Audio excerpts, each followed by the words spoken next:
been watching the development of this wallet on Chia, and I saw something pretty curious in here when I was looking at this post from Acevale. So he was talking about the project that Rigidity started and that he's now starting to collaborate and work on. I don't know if you see this right here, but see how it's got this little issue token thing right there? You see that? Ooh, I had noticed that before. Issue. This is built into the wallet issue token.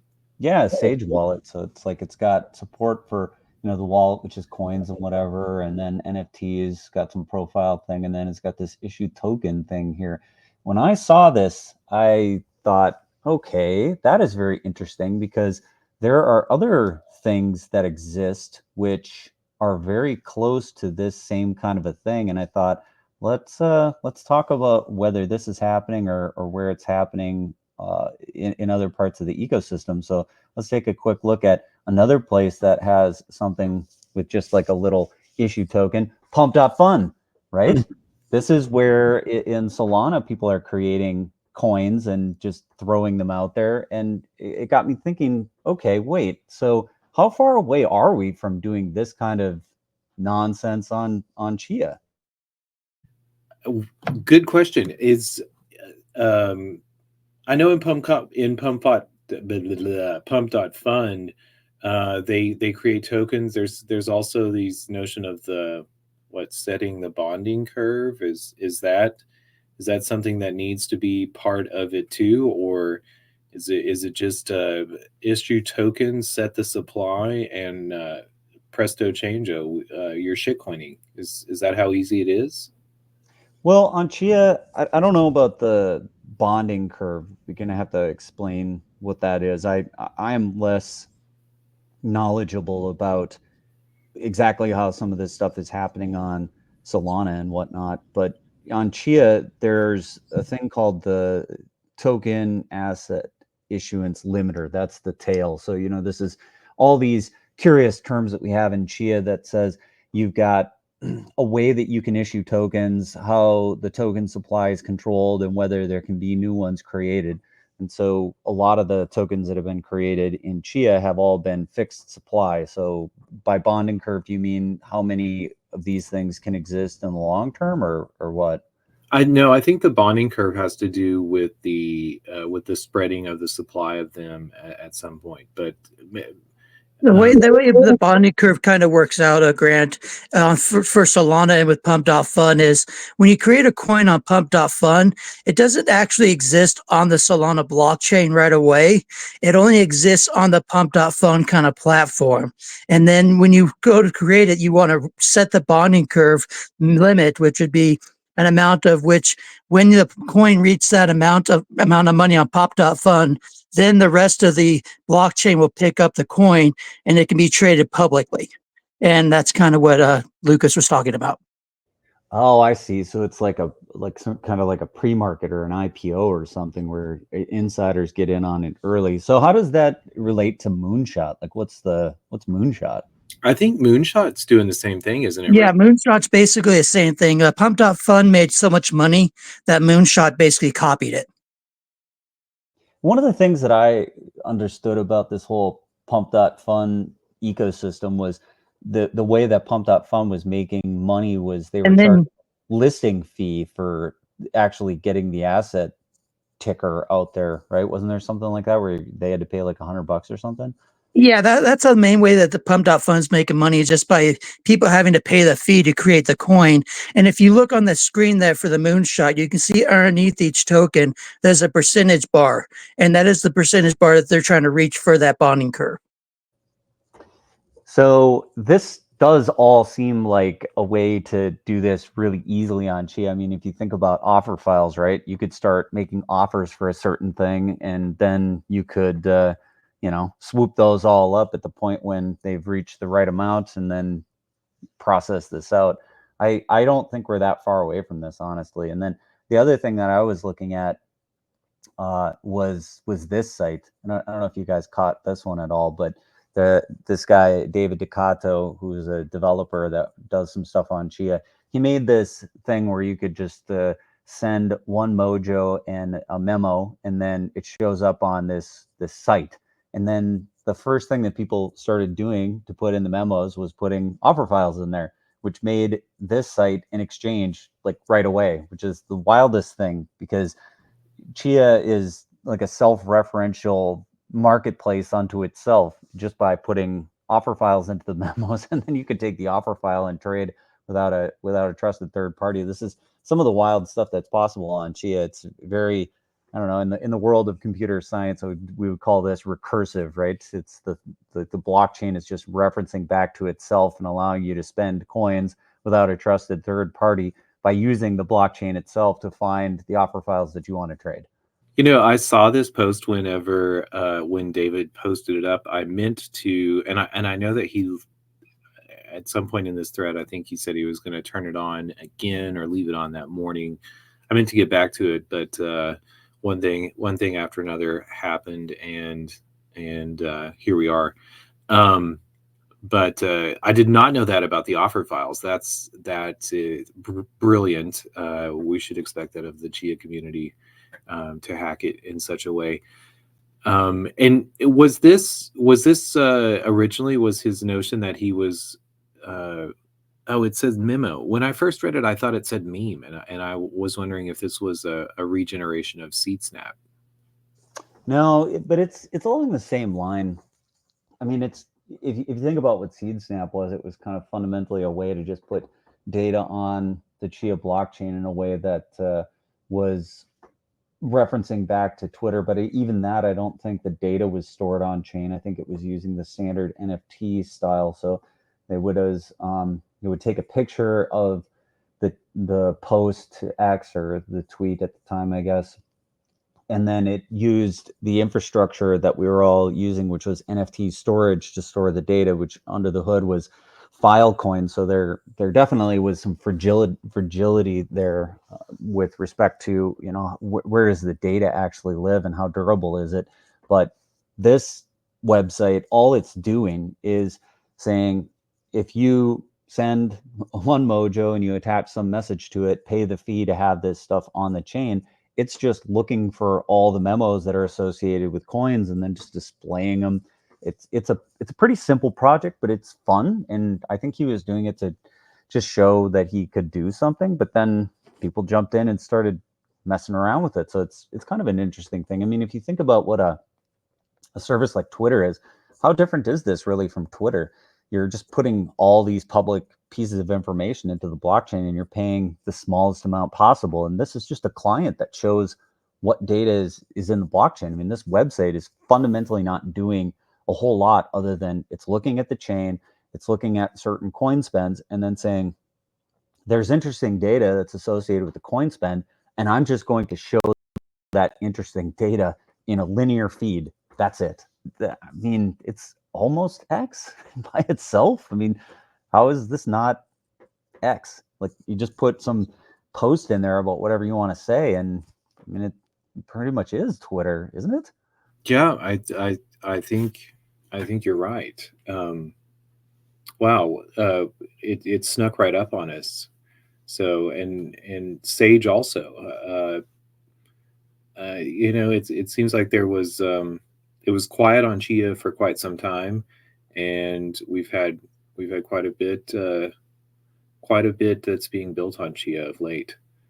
So yeah, just looking at Sage and who's the contributors to it. So obviously Rigidity has been doing a lot of stuff, but I think Acevale's been jumping in there lately. I don't know if he's got his own branch in here. You can see this Gramelia. This is Acevale, the guy that does Mint Garden. So he's in here messing around, starting to do some things, helping out. Love to see those kind of collabs coming together in the Chia ecosystem. Obviously, with things like Berkeley Compute happening, there is quite a bit that's happening, and we still haven't had a chance to catch up with those guys. Hopefully, we can get Paul in here one of these days. But I agree that it seems like there's some things that are happening on Chia that are probably happening in the background. I'm excited to see some stuff like this happening. I think Pump.fun, or some version of it, would definitely start to bring more of a crowd to Chia. And I think there is some renewed interest with the all-time low that we had on Chia as far as price goes, that you could easily see people jumping in on this chain and starting to really have some fun with it. Well, and I wonder, I'm sure, if not, and you hear us, Aceville, Pump.fun, because that would be a natural, or maybe the conjecture on my part, but maybe a natural step for taking Mint Garden, and building on top of Mint Garden to add in that bonding curve, and that distribution. But really, if you think about the infrastructure that Acevale already has in place, he has a site. It's hooked up to Chia. He's got some amount of interface in there. Like, what would it really take to do this? If he was so inclined, and if you're listening, or if you catch wind of this, I would encourage you to make it, because clearly this kind of a thing is interesting to people. They want to do this. Like, they're having fun doing it, and I think bringing fun to blockchain is a really important thing. I think Bram, in some ways, has realized this when he said, well, gaming is a valid use case for blockchains.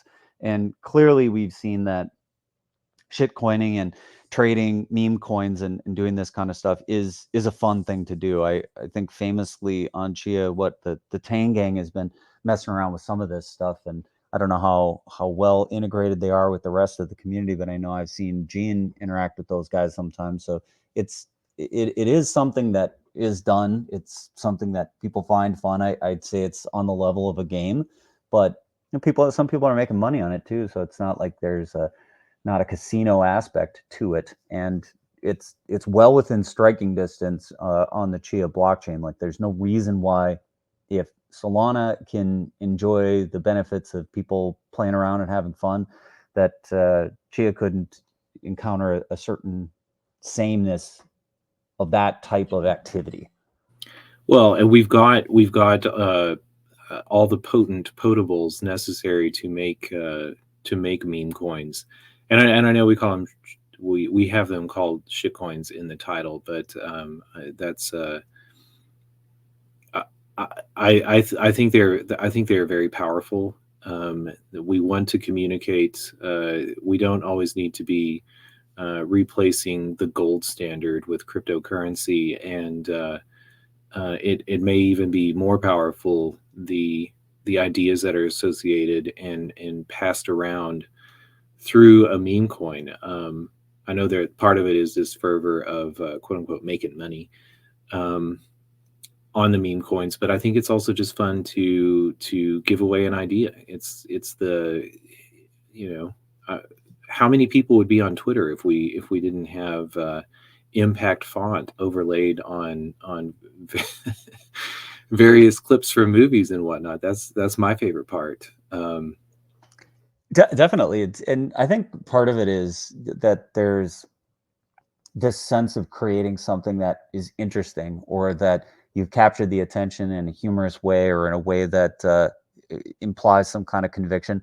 I actually saw a post on X not that long ago where someone was talking about the next generation of meme coins. I'm gonna have to see if I can find that one quick. I didn't think that it was relevant, but now that the conversation has wandered in this direction, he was talking about creating coins where people had strong conviction in them, and that they would want to hold them in the longer term, to show that they had that conviction, almost at the level of like religious coins. And or like challenge coins. Well, the majority of the, popular broad standing meme coins have kind of become that. I mean, if you look at it, Doge and Shiba back in the beginning were kind of meme coins or shit coins, and now they've got a very large following. And you look at other coins like Squid Grow that are coming up very rapidly in the ecosystem, and they kind of started out as a meme coin, but they're having a very strong community growing around the different utilities that they are building. And there's a lot of these meme coins on different blockchains that are also picking up a lot, like the Pepe I've seen, and other ones that are really gaining a lot of steam and momentum. It seems if you have a meme coin and it can last over 5 or 6 months living on the blockchain, it has some life and viability. You just said all the words that elicit strong reactions from me, Rusty. Dogecoin, Pepe. So there is something there. Grant, you said something about religious coins. When you hear people talking about religious coins, how does that seem to play out in your mind? I think it's an interesting thing to think about that you would, because religions have traditionally had some amount of financial component to it, whether it's tithing, supporting a preacher, the congregation, you have a certain amount of, I don't know, like a place of worship and whatever. And so thinking about how parishioners might buy a token, tithe to somebody, have a circular economy, it just seems like there's something there, as well as I'm surprised to see the amount of preaching that's actually happening. And I don't mean just like people talking whatever, but like actually having sermons and such on X. Like I was a little shocked when I first encountered that. I was like, I didn't really anticipate that would be a thing, but I guess, anywhere there's a medium for people to speak one to many, or even, many to many, that this is the kind of thing that would start occurring. I mean, television, radio, these are all places where people have traditionally, conducted sermons and connected with the faithful. I think that a token could be another way to connect with the faithful, especially if one were so inclined to make it such. And I think it's the natural next step, right? If you think about what a meme is, there's a certain amount of conviction in it, and that conviction or faith that it's going to, I don't know, make you rich or whatever it might do, or why holding it might matter. You could say that, well, this is a part of what we're doing as this movement or this religion that we're starting, that it has a coin associated with it. It doesn't seem that far-fetched to me at all. I think about religions, and there's correlations between banking and money with them all the time. And I do think money is an expression of faith, or at least trust in each other. It's as I think also too about, Rusty, you mentioned like Dogecoins earlier. Sometimes I used to go to yoga all the time. I called yoga church for atheists. But in some ways, dogs are Jesus for atheists. They're a religious figure, and I think there's something behind this notion of one of the earliest coins to come on and to catch hold was based on the premise of somebody's love for their dog. It's like it's a Calvin and Hobbes story retold with meme coins. Well, like here's a post that's kind of talking about this a little bit. Sorry to cut you off, Rusty. Just give me 1 second. I thought there was an in here, so let me just go on this thought, and then you can jump in. So this is where there's a discussion happening about faith-based investing, right? And someone's faith influencing what they're buying as far as stocks or something like that. I don't think we're far away from seeing some kind of a group get together and say, this is what it means to be one of the faithful, and to say that the more faithful you are, the more that you hold these bags or something to that effect. I mean, what do you think, Lucas? Like, I know you have deep historical perspectives on stuff. Does this ever come up? I was just going to mention real quick before we get back to Lucas, there is a coin on Solana that is doing just what you're speaking of, Grant. It's called the Jesus coin, and it's been around for quite a while. And I know quite a few people through different communities that have actually invested in the Jesus coin quite heavily, and they use it as part of their faith and part of their like religious conviction to support that coin. Yeah, it sounds like the Jesus coin would be one that does everything. Like, you can take it to an arcade, you can take it to the subway system, what have you. Just joking. Grant, to your question, we have accounting firms today, and accounting is not that different from money. In fact, money in some way is a wait 1 second, Rusty. Do I have the right one? Is that the one? Looks like it. Yeah. I don't know I don't have the that one looks like it's on BNB, Binance, not Solana. But I know that there was a Solana one also. Are you telling me that's an imposter Jesus? Oh my gosh! So like, not only do we have Jesus coin, but we have. Well, I mean, there's like Pepe on Binance. There's Pepe on Base. Once something big like this takes off, it just goes across all the different chains. I think we ought to call this one Syzygius. But this can't be the right one because that link's dead. Here, let me try and find the right one. I was just doing some quick searching and X put this one right at the top, so I figured, oh, it's got to be the right one. But apparently, it threw me in the wrong direction. I'll see if I can find it. A typical experience when shopping around for meme coins. But Grant, to your question earlier, is there any historical precedent to this? Accounting, not that different from money, and we have accounting firms today. But telling a story about what your financial history is or where your standing is can depend on some of the accepted notions that you have about what you're actually reporting. And we talk sometimes about phrases like mark-to-market accounting, or other notions today, but standard accounting principles or standards come to us from the Mormon Church. And we talk about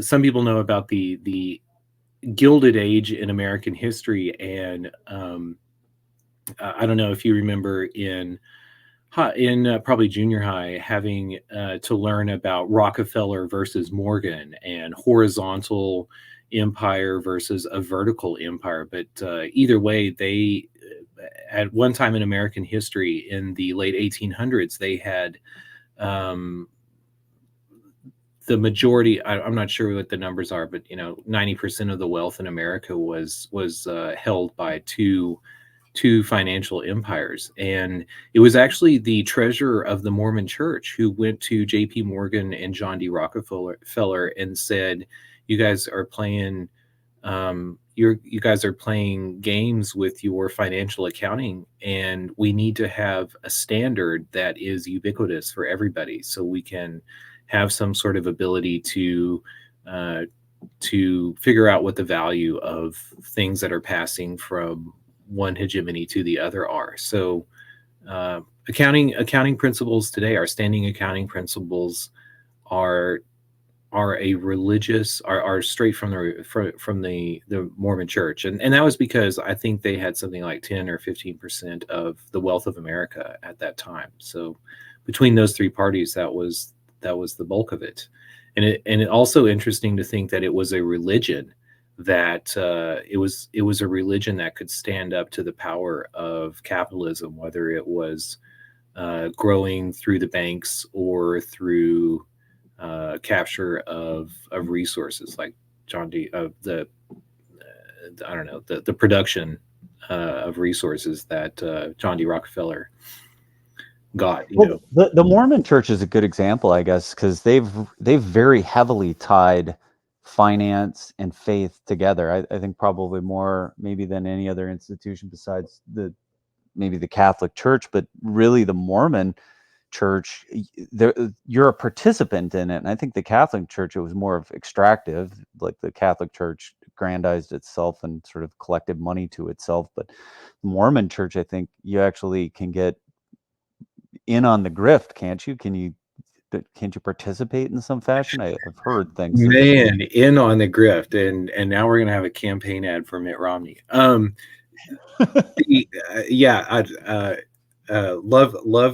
to Latter-day Saints here. I've lived in the Western United States for some time, so I find. But no, you're very right, and even the Catholic Church. I mean, when I look at the Catholic Church, I am interested in.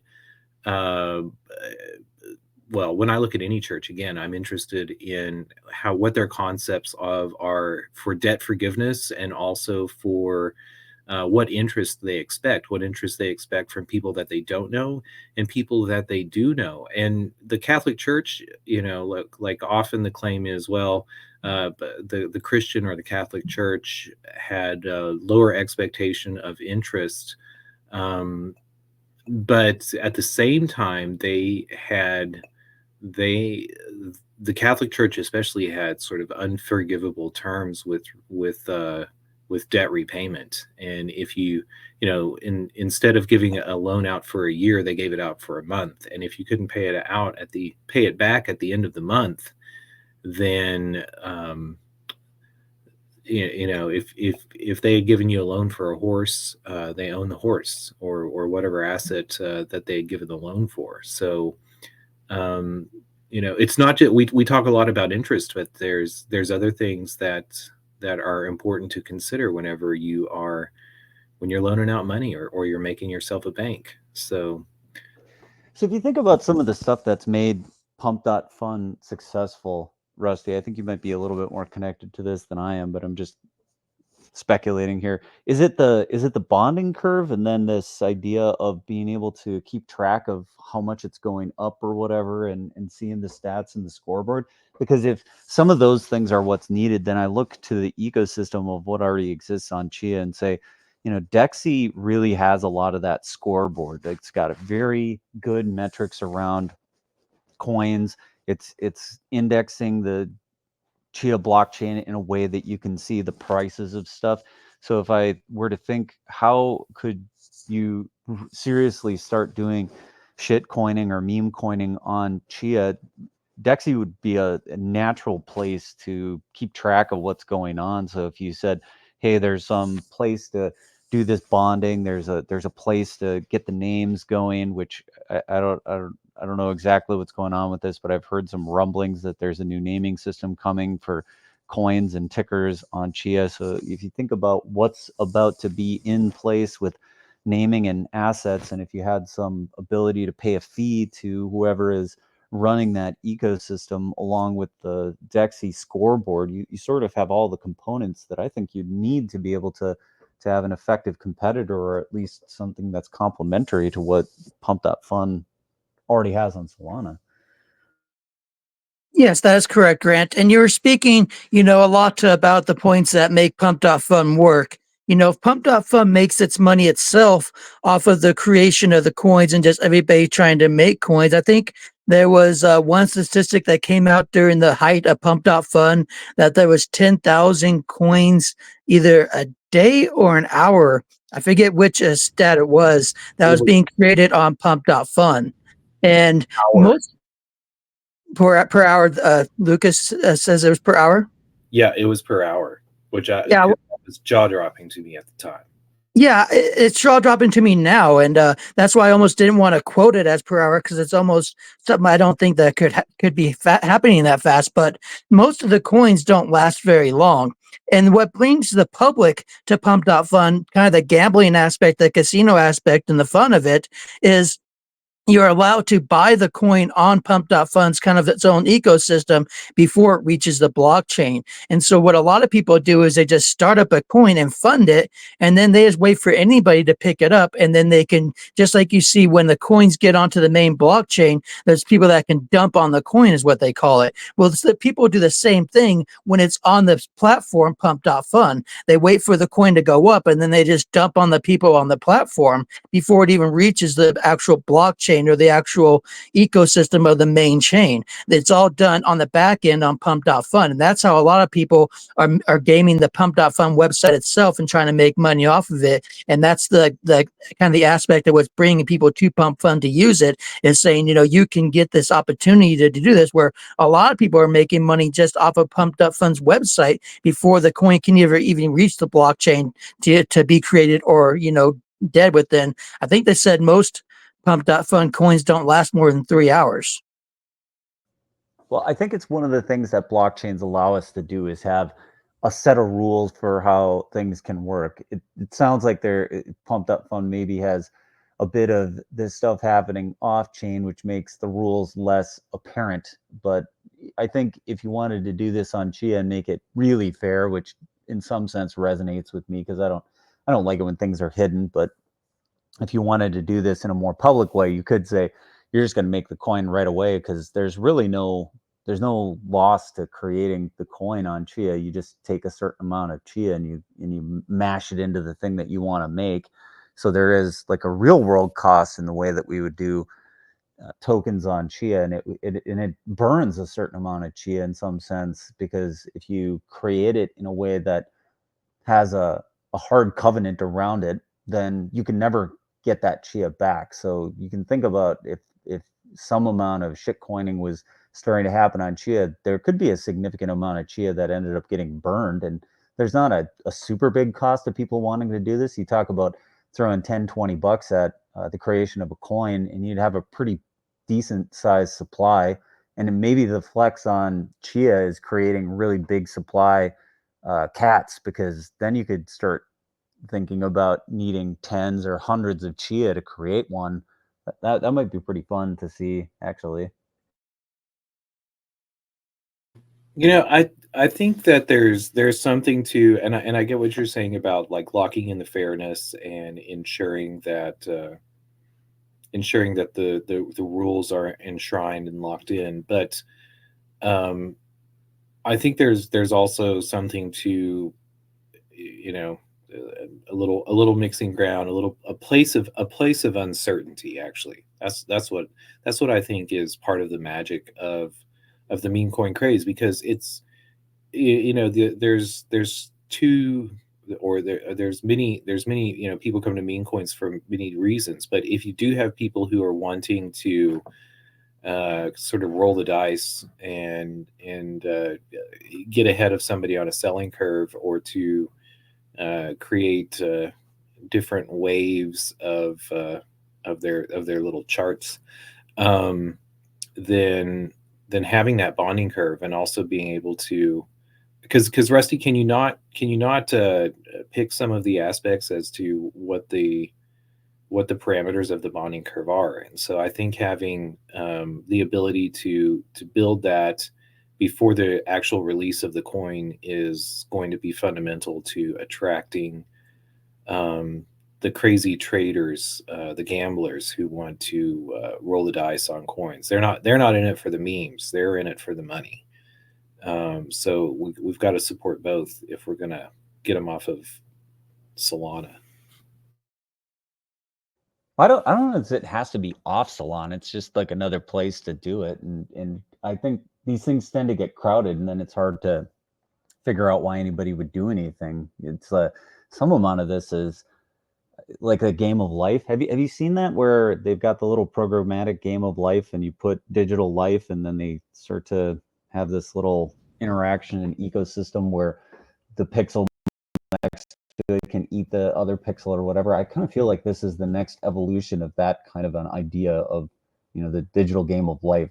How do you get the attention of humans and or bots that might want to participate in whatever coin that you've got, and then you get some reward for having created something that other people found were interesting, or you've been able to put together a cabal of other people are collaborating with you to get this thing going, and some amount of people make money. It seems like the next version of that, but at the level of blockchain. I have never heard nor seen the digital game of life. However, I am a beast when it comes to the board game of life. I one of my top five favorite board games, with the little wheel that you aim to be a mogul at the end of the track. But no, I've never seen this digital game of life that you speak of. So Conway's game of, oh, look at that, looks. Yeah, see how there's like pixels next to other pixels, and then they interact in a certain way. So you create like a seed, and then there's rules that you say, how do you how do you actually have a pixel that's next to another pixel, and then do they stay as a group? And so you can see this stuff evolve over time. And some people have extrapolated this type of thing and saying, oh, this is how is fundamentally going to evolve over time. Actually, I think um, when you read Hyperion, you're going to experience this concept. So really excited for you to read that at some point, because I I think you're am going to. I am going to read Hyperion sooner than later. Yeah. See, here's like the rules of the game of life. Like any live cell dies, the underpopulation, reproduction. So there's different ways that you can start the generation. So like something like this, and then it might even have this built in here. Yeah, you can see how it's playing out over time. Interesting. And you just start it. You don't curate it after you started the game of life. I mean, that's how it worked in like the first ideas of this, and you can see that this thing has gotten into this weird infinite loop where it's just kind of like goofing around. But like, there's different ways that people played around with these ideas of simple rules and how do they play out over time, and what happens. So yeah, this is pretty canonical in the world of AI and computer programming as like a very simple way to do things, and saying classifying different types of entities that existed or started to exist or like lived over time. It's an interesting thing to look into. Yeah, But no, I feel like meme coin is like this. It's like the next generation of this kind of an idea. well, I agree. It's amazing how they're it's amazing to watch the meme coin ecosphere and to see ideas spreading and to see which ones take hold, to see what the attempts are, whether it be Politify or dogs or frogs. See, now the cool thing about Chia is you could conceive of, since everything's a coin fundamentally, if you were to create such a tail asset limiter that allowed you to do it, coins could interact with each other like this. And so you could conceive of creating a coin on Chia. It would have some life, it would do something, and then another coin could eat that other coin. Like, it definitely is possible because of the interoperability within Chia. It really wouldn't be that hard to figure out, honestly, for the people who are really good at Chia Lisp. I'm looking at you, Yakahidu, or those who are really good at this kind of stuff.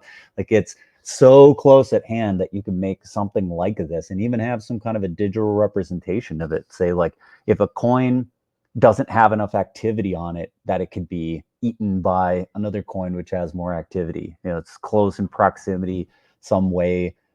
It's allowed to be eaten, and then if your coin got eaten, you'd lose it. This goes to your ideas of evaporating coins. Like, there's ways that you could conceive of doing this. It just requires somebody to spend a little bit of time thinking about it. But Chia is one of the few places I think where this stuff could actually work this way. Well, and we've mentioned my idea of evaporating coins, and I think you're getting into broader notions that actually have me all a tingle here. Because we talk about, for so long, the conversation in the perverse philosophy of economics has been about the supply of money, but the nuance, that the precision of our technology, of blockchain, of a living bank gives us the possibility to do, is to quit futzing around with the supply of a coin and work not just with the supply of it, but also with the actual behavior of the coin. So to think of a coin, I was thinking of croquet, crochet, crochet, whatever, one of those French terms. Croquet, you mean like where you're out with the little mallets and you're hitting it through the little wickers? Like, well, yeah, because once you complete the track, however it may be, and divorce yourself from these notions of a symmetrical playing field and the queen and whatnot. Because I like extreme croquet. Like, it's fun to play it across a park and play it across a ravine and everything else. You can play croquet all day. But anyway, once you reach a certain point in the game, and you're making your way back, traditionally, and you can always change the rules.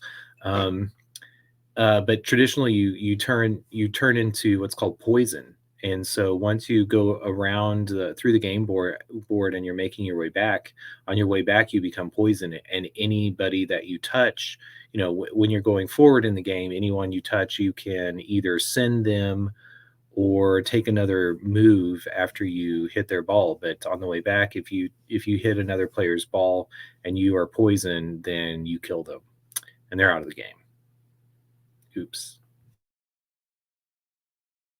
I can't believe you don't know the rules for croquet. Have you never played croquet? I've played croquet. I don't know about any poison croquet. Yeah, that's the standard way to play. At least, Really? yeah. At least maybe my grandmother was a little more vicious than most. I don't know. I think this is a Lucas family thing. I don't never heard of such a thing. I've definitely played croquet, but isn't this kind of a hoity-toity game as well? It's like, this is like, No. that maybe it's lawn games. Lawn games are just fun. Like if people play bocce. This is what we're talking about, though, right? Yeah, Poison style croquet. Yeah, I don't think that this is common, man. I think this is just common in your family. Wait a second. Pull up the Wikipedia page for it. I want to see before we close it out. I want to see Rusty croquet. Yes, no. No, I've never played croquet. I've seen the little sets for sale at like Walmart, but I've never played it. Oh, I used to keep an eye out on thrift stores for like the good oak mallets, and if you really want to get serious about it, you go buy a carbon fiber or a metal one, like a baseball bat. Lucas, no. Nobody buys carbon fiber croquet mallets. This is not a thing. I guarantee you. This is because y'all live in cold areas. If you live in Austin, Texas, you know, you go to a certain park during Wimbledon, which we've already passed Wimbledon, but you go to a certain park during Wimbledon, and there are croquet matches that you have to go and sign up for. And see, I think it's regional, and it's also certain types of nationalities, because like for my family, and I grew up around a lot of Italians. We would play bocce ball. We didn't play croquet. We played bocce ball. I mean, I don't have played croquet like when I was a kid or whatever, but like it wasn't that big of a thing. But bocce ball for sure. Yeah. Where I live, curling is a huge thing. Like if I were to say, "Wow, yeah, you got to get into curling," you'd probably be like, "Curling? We don't play curling. There's no ice." Like, well, where I live, there's a lot of ice, so people curl. Yeah, I've actually always wanted to do curling. I thought that would be fun, and I do like to play that curling in a bar, whatever that's called. So there's actually, I got exposed to this by a friend of mine the other day. He said, "Hey, let's get lunch," and I said, "Oh yeah, that sounds good." And he goes, "Let's go to this one place, and it's the Olympic training ground for curling. They've got this huge facility. It's very unassuming. They got this nice bar that's right next to it, and there's just like the top curling people are just here, just practicing and just playing, and you can just go out there as a drunk bar attendee and go put in a round of curling." And then for anybody that doesn't know what this is, you just shoot this little thing across the ice, and there's like all this sweeping. It's an Olympic sport, whatever. It's, I don't know, pretty wild. People have to know what curling is. That it's the brooms and the sweeping. Before the internet. You know, it was an actual meme of I don't know, the focus and the precision of all those little sweepers. It's actually pretty good. It's more fun to watch curling than darts. But shuffleboard, that's the name. That's the bar version of it, is shuffleboard. Yeah, I think they've got tabletop versions of curling too, where it's like got the air hockey style table. Well, I love air hockey too. But go back to croquet and tell me to scroll down there and tell me that it doesn't say poison. Does it not have the rules for poison? Look at that. It's an alternative. Look, it is an alternative. No way. This is not normal. This is not. Well, I'm telling you, my grandmother, she was. When you do it, Grant, inside, isn't it called shuffleboard? Yes. Isn't that like what it is when you do it inside?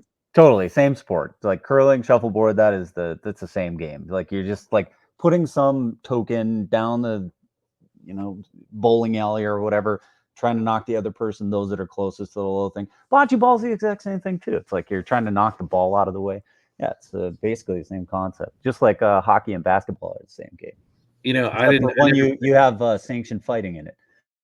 Yeah, I never played bocce until I was in my teens, and when I played it, I was just like, it's like croquet, but without the fun of setting up the course. So I don't. Anyway, croquet is fun. I'm going to leave it there.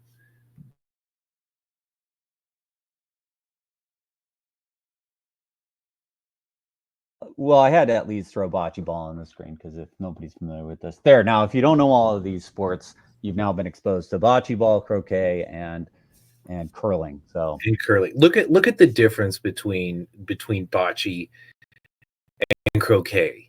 Croquet. Hey, I'm not trying to say one's better than the other. Croquet certainly has an appeal, right? Because you're right, setting the course can have a lot of appeal to it. Bocce ball, you're on this fixed course, and so it's more, I don't know, getting drunk with some lawn chairs and stuff. Whereas croquet, you're probably walking around in nature a little bit. It's probably more akin to playing golf. I was gonna say, well, golf. You know, what's the best thing about golf? It's the clothes, it's the pants, it's those Scottish hats, those It's tan. the style. It's the style. That's right. Yeah, and croquet, like you know, Exactly. you had those French ladies out. Anyway, See, I think if there were more French ladies out, then croquet would be more popular. So it's like the women have got to spearhead this one to say that we're gonna start doing this, and then the guys will follow for sure. you've solved it. All right, let's leave it there. All right, we'll talk to you tomorrow.